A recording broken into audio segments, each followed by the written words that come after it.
Quero agradecer aí a Agência Banco, né, por essa oportunidade maravilhosa de poder conversar e explicar e mostrar como é que a gente pode fazer um enfrentamento, né, com a nossa sabedoria, né, com a nossa consciência.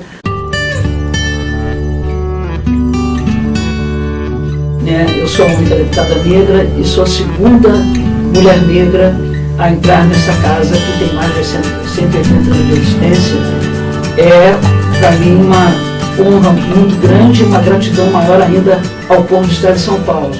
Quando vocês me perguntam a questão da representatividade, eu acho que é uma representatividade diferente. Na verdade, se nós fôssemos olhar pelo comum, pelo que sempre acontece, eu não teria que estar aqui.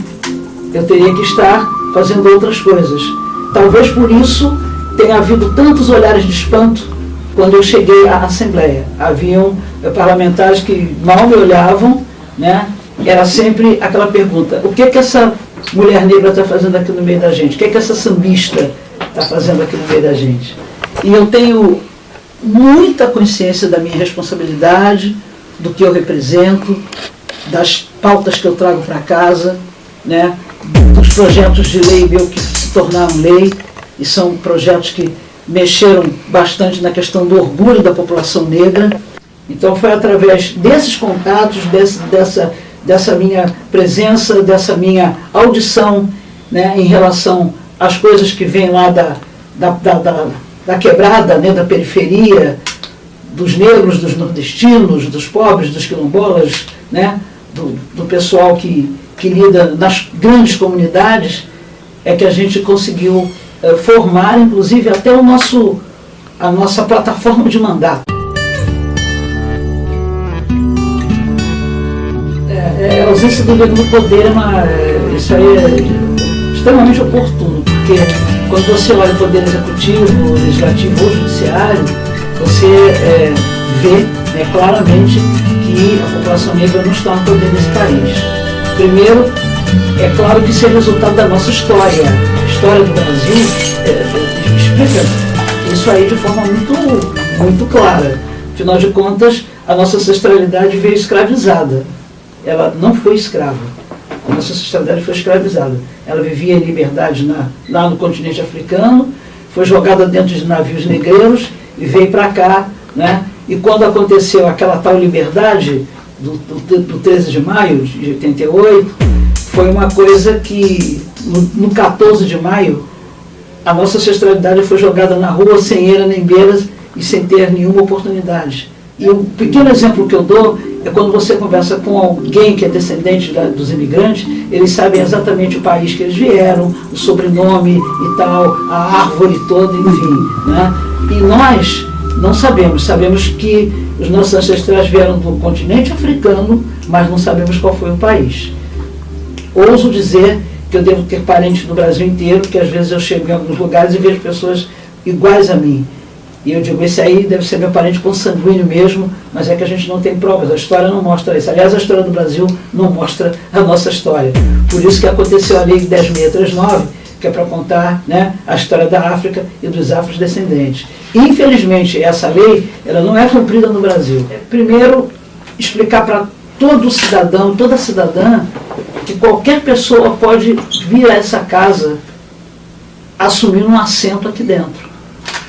Basta que você se candidate, que você tenha respeito pelos outros e que você não prometa aquilo que você não vai poder fazer. Você tem que falar para o povo exatamente qual é a sua função, o que é que você pode fazer.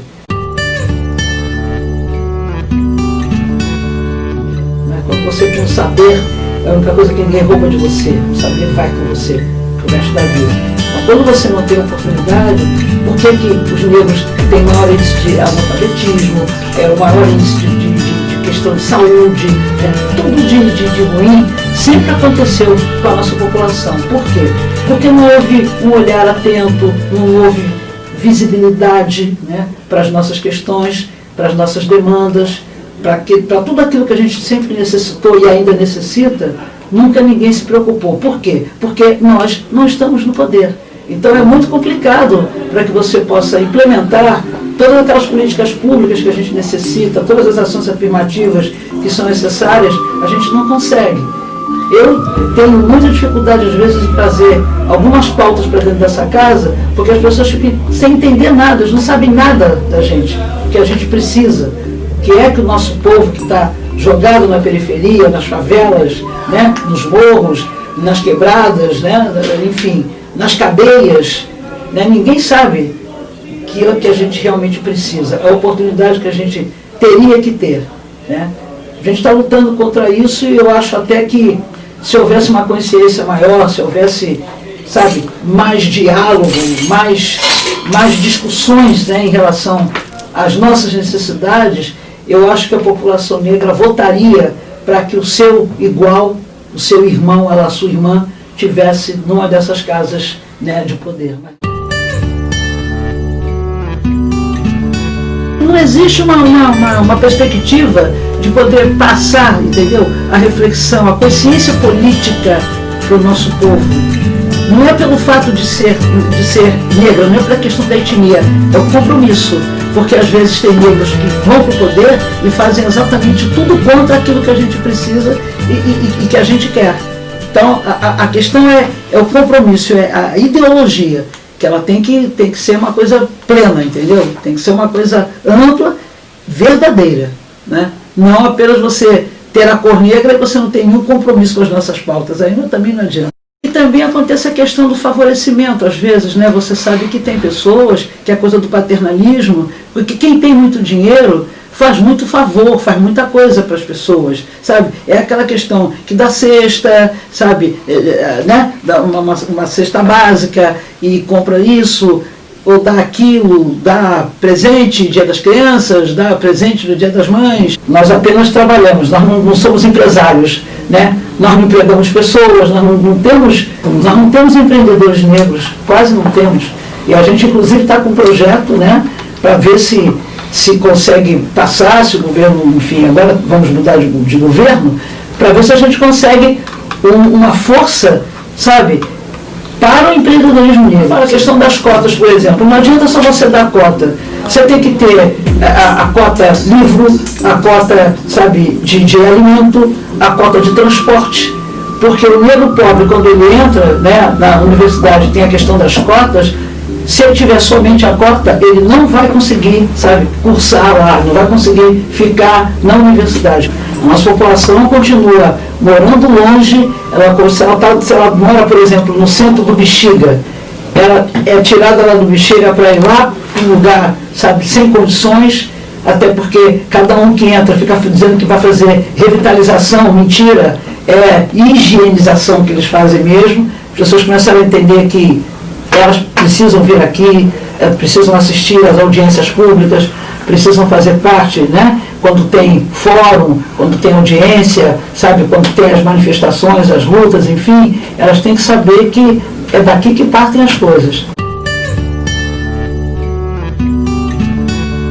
No início era uma coisa assim, sabe, quem é essa pessoa, o que essa pessoa está fazendo aqui?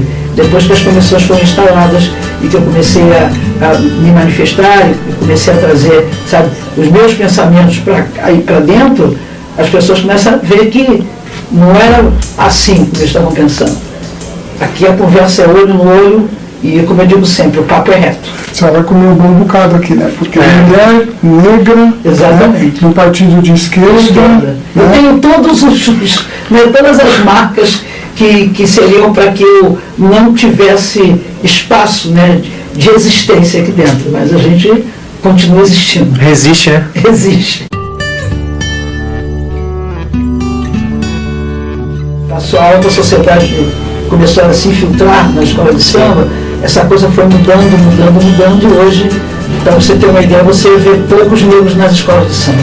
Você vai para o desfile da avenida e você hoje vê que os negros estão confinados lá, ou na bateria, ou na ala das baianas, entendeu? Ou um casal de mestre porta-bandeira, ou empurrando os carros, né? Ou empurrando os carros, que são os nossos, o empurrador de alegorias. a gente tem que prestar atenção nisso também. Haja vista as meninas que eram rainhas de bateria, que eram negras e que sabiam sambar, escolhidas pelos ritmistas, né, tiraram essas meninas e colocaram as celebridades, né, para vir à frente das escolas de samba. Não precisa nem sambar hoje, né? Não, sabe, sambar de forma alguma, tem que ser... É um carnaval para celebridade. passar na televisão, né? Uma coisa... Exatamente, que aquilo ali é uma ponte, para que 1 mês ou 2 meses depois ela possa estar na capa de alguma revista. Hoje, por exemplo, nós temos mais de 60 escolas que são escolas que não pertencem, né, à linha da escola de samba, por exemplo, e que estão relevadas a 2º, 3º, 4º plano, enfim. Mas o que a gente fala é o seguinte: não podem acabar com essas escolas, elas têm que resistir, têm que continuar, porque se elas fecharem, se elas desistirem, aí vai acabar a nossa cultura definitivamente. Nós temos que estar dentro dos parlamentos, sim. Nós temos que trazer mulheres negras para a política, porque está todo mundo falando do empoderamento da mulher, o empoderamento da mulher é bacana. Mas quando você vê as campanhas dos partidos, inclusive, dificilmente você vê uma mulher negra falando. E nós temos que trazer essa representação para dentro dos parlamentos, que a mulher negra, ela é protagonista também, ela tem uma série de lutas, uma série de ideias, né? Elas são fortes, são capazes, né? Tem que agradecer o meu padrinho, Moisés da Rocha, que no Samba Pé de Passagem, depois de estar 5 anos fora da mídia, ele pegou o meu LP desse Brandão, que tinha Zé Fundo de Quintal, Zé do Caroço, né, e Papai Vadiou, enfim, começou a tocar esse LP. Agradecer ao Moisés da Rocha por tudo, pelos ensinamentos, por ele ter me acolhido, né, musicalmente e também enquanto uma pessoa que luta, que tem as mesmas ideias que ele tem. E quero que Deus nos abençoe e dê muita saúde para o Moisés, para que ele tenha muita coisa ainda para fazer. Tem muita gente ainda para surgir e que vai dar continuidade a essa nossa batalha. Eu acho que se eu passei, a partir de 1985, a ser uma artista conhecida em todo o Brasil e sendo considerada uma artista engajada, né, por todos, participei de todas as lutas diretas e luta do movimento negro, da marcação das terras indígenas, MST, das mulheres negras, campanha do Betinho, enfim. Eu tenho um amigo que diz que todas as conclusões do Brasil eu entrei. E entrei mesmo, mas entrei com convicção, entrei, sabe, por consciência e entrei por entendimento. Que eu acho que quem vem da vida da humildade, da vida de luta, de pobreza, de dificuldades, entende a luta do povo porque é povo. E eu sou popular, graças a Deus.